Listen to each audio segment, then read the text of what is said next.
Presentation mode here. We'll keep the chat window and the Q&A window open, and please chime in and as we go at any time. I'll try to keep an eye on that and engage with as many of the comments and questions as I can. But today's webinar is on the new 2018 version of the ASQ's, American Society of Quality's, Certified Reliability Engineering body of knowledge. And the body of knowledge is the basis of what they do their certifications for, the Certified Reliability Engineer certifications.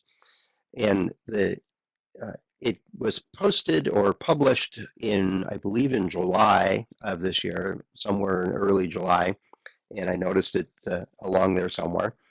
And notice that it's about 7 years since the last one, 7 or 8 years now, and it's got quite a few changes. By and large, overall, it's not a huge dramatic change, and it's like our industry, it moves relatively slowly, unlike some industries and technologies. But there are some significant changes and things to keep in mind as you look at enhancing your own career, or if you're preparing for the CRE exam itself, or recertification points, things like that. What are the topics that are included or not included? But the body of knowledge is the basis for what ASQ, anyway, is saying is what our profession does and what we as reliability professionals try to accomplish. And so, let me move on to the next slide here. The basic role of the body of knowledge, and just a quick overview of how it comes about, is that it plays a placeholder for, like as I mentioned, what we do as reliability professionals. Now, the body of knowledge is huge. It covers a little bit of availability and maintainability type topics. It includes design for reliability. It includes a lot of statistics. It includes leadership type things, working within organizations, ethics, a broad spectrum of things. And as far as I know, no one person in a particular role does all of those things. It would be a massive job to have all of those duties. And so it's unusual that any one person would do all of those things. But in aggregate, the various roles and responsibilities as the sole reliability professional in your organization, or as part of a larger team, or as a consultant, we all, by and large, pick up pieces and bits and more or less all of these different tasks that are included in the body of knowledge. Now, the way it's created is a group of our peers essentially get together and say, well, what is it that we do? What are the topics and elements that make up the professional knowledge base of what we do as reliability professionals? And it's a committee, and I think it goes over 2 or 3 different sessions and different groups of people. It gets reviewed and wordsmithed, and then it gets reviewed again, and then it becomes published as our body of knowledge. And the body of knowledge then goes out to people that are writing questions for the CRE exam and saying, we need to evaluate these different concepts, everything from hypothesis testing to reliability block diagramming, for example. And then those become the questions that go into the exam. So that's its overt process or basis of what it is and what it does. But keep in mind that it's a reflection of what our peers, groups of our peers that have been invited to contribute to define the body of knowledge, are basically saying this is what we do. It's a reflection of our practice. And I was lucky enough, it was about 10, 15 years ago, for the 2008 version of the model, body of knowledge, is that or 2009 copy of it, I think it was, I was participant in one of those discussions. And the directions were very clear. This is what we do, not what we should do. So it was uh, even though I battled against including anything to do with MTBF, there was enough people say, well, that's what we do. That's part of our world, and we need to include that as a reflection of what we do. So it's intended to be a snapshot of what we do in our as reliability professionals. And it's not perfect. There's things that each of us would probably say, no, we don't do that, or that's not useful. Yet there's a enough emphasis on it and that it still exists. The other part is that it's also used, and I've used it when I was building out curriculum for different organizations as a basis for what we need to know. When I first learned about the body of knowledge, it was well before I got the certification. It laid out, well, what is it I was supposed to do? What are the types of topics that I should be conversant with and be familiar with? When I first got started in engineering, in the more the reliability side of things, I really only did accelerated life testing, and then later expanded that out to block diagram models because I read about it in the body of knowledge. Oh, what's that? Let me explore that a little bit. Oh, I could use that. That would be useful for what I'm trying to do. And the results of the accelerated testing would fit nicely into a block diagram. And so I used it as a point of reference, really, for what is it that I'm supposed to do. So if I'm considering myself a reliability engineer, what are all the types of things that I should offer as a service and provide an expertise on? And so naturally, as I moved more into the design for reliability world and working with design teams, I learned about more and more tools that applied uh, that helped improve the reliability performance of the product, and they were right in the body of knowledge. So I've used it in those ways, and you may use it that way also. So I guess that's my next question really is the chat window is open. So how do you use the body of knowledge? Are you familiar with it? Is it a touchstone for you, or is it a guide, or maybe you're preparing for the CRE and so it's something that you need to review and understand all those various comments. So how do you use the body of knowledge? And you can use the chat window and let me know what your thoughts are on that.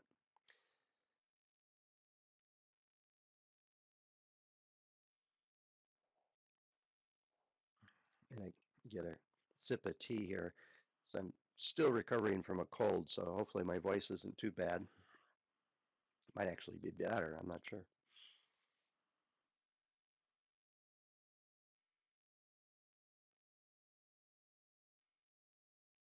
Michael's getting ready for the CRE. Yep, it's a good reference. Yeah, it's an outline, so it's pretty cryptic, and there's a lot of depth in any one of those topics and sections. I mean, there's whole books just on accelerated life testing. Yeah, the things and you're exactly right, Ray, is one of the ways to use it is to learn about what you didn't know you didn't know. Is break open that a little bit, get this guidance from your and Raleigh, there's a link, and I'll bring it back up again near the end of the presentation, but just search for ASQ CRE BOK, and you'll find a link to it. Yep, yep. Everybody's, got slightly different uses if you're preparing for the exam. Oh, good. Yep. And Sean, yeah, there's, as I mentioned, there's a link for it. It's a nice little touchstone. And so if you haven't seen it before, get on another browser window and search for ASQ CRE BOK, 3 words, and then you can get a view of it. It lists a lot of topics, and it's just an outline form. It has 3 different levels. I didn't think to add a particular quote or a link in here in the presentation, but I'll be reviewing a lot of their different pieces of it, mostly what's changed. So and Kirk, you don't use the body of knowledge. Yeah, we're going to have to talk about that. Kirk is one of the co-authors or co-hosts on the Speaking of Reliability uh, podcast. So I'll have to ask you more about that, Kirk. Oh, thanks for posting the link. Appreciate that. There you go. That should be a live link, and you'll be able to get right to the document. That's great. All right. Now, for the handful of you that are preparing for the CRE, this will, uh, the additions is kind of bad news because these are new areas that you're going to have to be prepared to answer questions on. Now, some of them are bits and pieces that are already across the body of knowledge and they've been consolidated. Some of them are relatively new. And then a few others, I'm not really sure why they're there. And let's dive into a few of those things. And then I'm going to talk about deletions. There's even more things that have been taken out or consolidated and reduced in its importance. And then we'll talk about some of the ramifications of the overall uh, changes that, at least from my point of view, and I'd be very interested in, for those that have taken a look at the two body of knowledge, is what your thoughts are on it. But the biggest change, and it jumps right out at you in the first time you scan down this outline, is that there's a new major section. Well, first off, we went from 7 major topic areas to 5, so a couple of them have been consolidated or combined. And risk management was bits and pieces of it were across the body of knowledge. The things like FMEA and fault tree analysis and a few others like that were already in parts of the body of knowledge. And so those got combined into the tools of risk management. So the risk management tools segment is a collection of many things that we're already familiar with, like hazards analysis, for example, is a natural tool that helps us to understand the highest priority risks that we're facing. But they have two major new sections that tend to align with the new ISO standards that are putting more and more emphasis on risk and risk management programs. ISO 31000 is a risk management framework, and it's an outline of how to organize across an organization, not just for reliability, but across an organization to identify and mitigate risks that the organization is facing. So it could be business risks or market risks or financial risks or political risks. Uh, Risk is an unexpected outcome or change, and it doesn't have to be adverse. It could be good. Yet the risk management techniques has a number of different topics in it that are brand new to the body of knowledge. And the better references that I'm aware of are the new ISO standards, which unfortunately are pretty expensive. The ISO 9000 series has got an increased emphasis on risk management.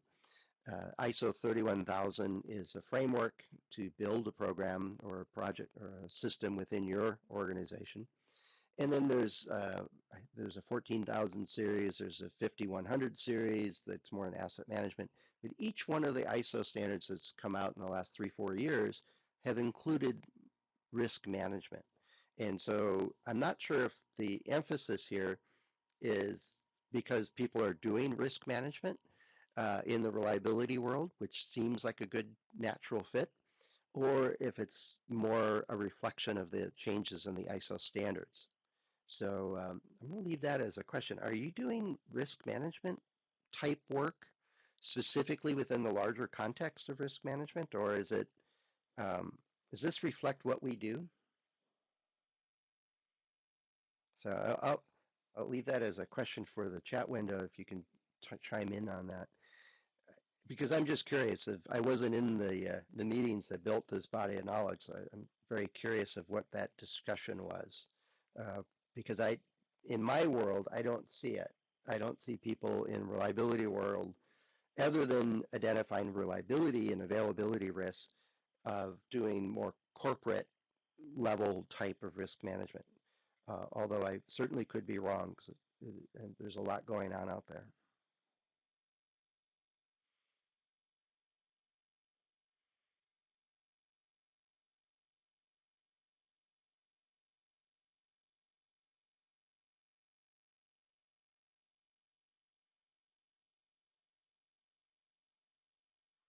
A few people are typing here.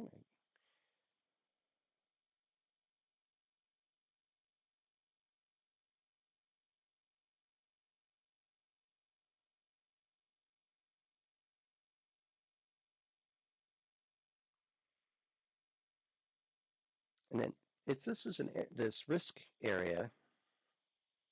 Yeah, yeah, and good point, Ryan. The medical field, which is large, it does have to assess risk, and especially for patient harm. Um, and in the utility business, good. All right, Gene. All right. Yeah, I guess I'm working in the wrong realm. So risk priority numbers, those kinds of things in FMEA, um, not really. Yeah, not a lot for some folks. Rapid risk assessments. I don't know what that is, Michael. We'll have to maybe talk offline and get some more of that. Uh, but you're right. Human factors is a piece of it. Um, it's a growing area. Onasendo Reliability, Greg Hutchins, and the CERM Risk Insights series of articles have been writing about risk and risk management for a couple of years now. I've been starting to write more articles on it as I get more feedback saying, hey, what is this stuff? What is a risk profile? How do I fit into it? So I've seen some emphasis on it, some increased information coming out on it. I expect we're going to see a lot more in the next couple of years now that it's part of the CRE. I think even the ASQ's reliability division has changed their name to reliability and risk. So it's a number of interesting things that are moving into this terminology. Right. This one caught me by surprise. I'll just mention it and we'll look at some of the other ones.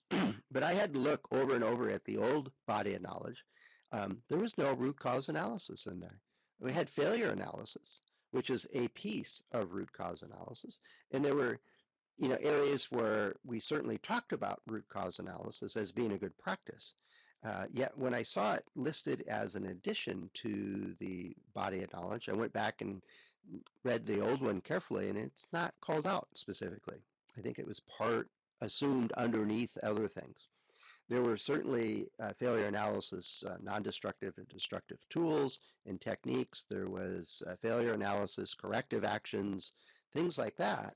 Yet RCA wasn't called out specifically. So it's a welcome addition, in my opinion, that we all should be very well versed in. And there's a bunch of other additions and things that have increased in their importance, their level of cognition that we need to be aware of it.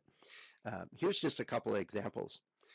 Data management is a segment now underneath the statistics realm, and it's basically a collection of some of the the other pieces that were scattered across the product.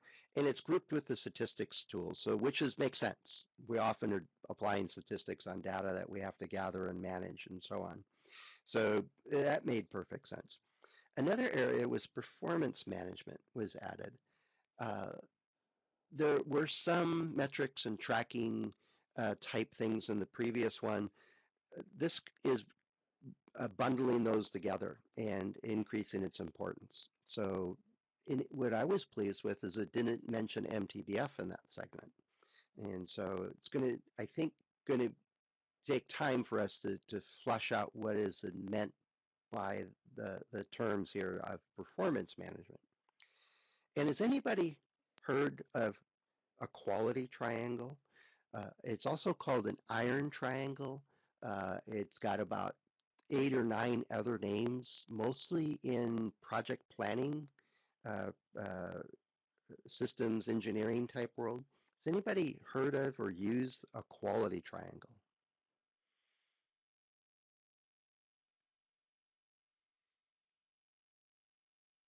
And when I dug into more of what is a quality triangle, a quick Google search turned up, I think, 3 fundamentally different definitions of a quality triangle. So uh, I've heard of the project management one of time.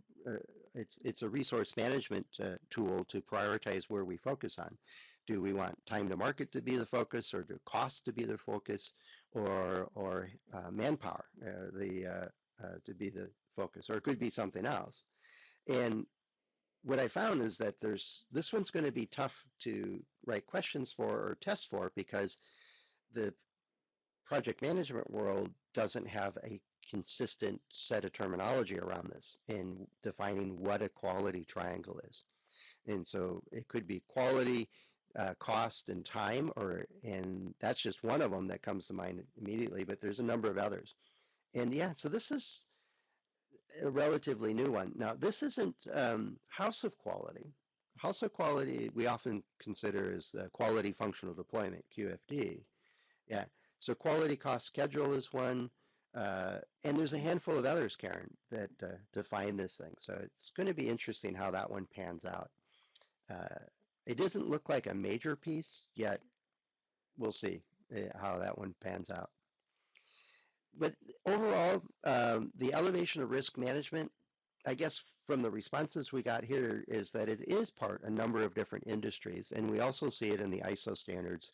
So it's going to get pushed out to more and more industries. So this, to me, it was initially a surprise, yet I kind of saw it coming, and many of you already are in that. Yeah, and Zoo, yeah, Markov is gone, and we'll talk about some of the other deletions here in a second. There are more surprises in what's been deleted. Now, a big part, and my takeaway from what's been added and changed in this way, is this elevation of risk and risk management. Reliability, as we all know, can lead to recalls. It could lead to customers being harmed. It could lead to huge warranty bills. It, and vice versa, it could do all those things well and mitigate all those potential adverse risks. Yet it's now we're looking at fitting into a larger risk management framework within an organization, all the way up to the board level for publicly traded companies or to the owners or to the senior managers. Now, in some organizations, the reliability group already is in direct communication with people that need to understand the magnitude of what the risks are related to products' reliability performance. In other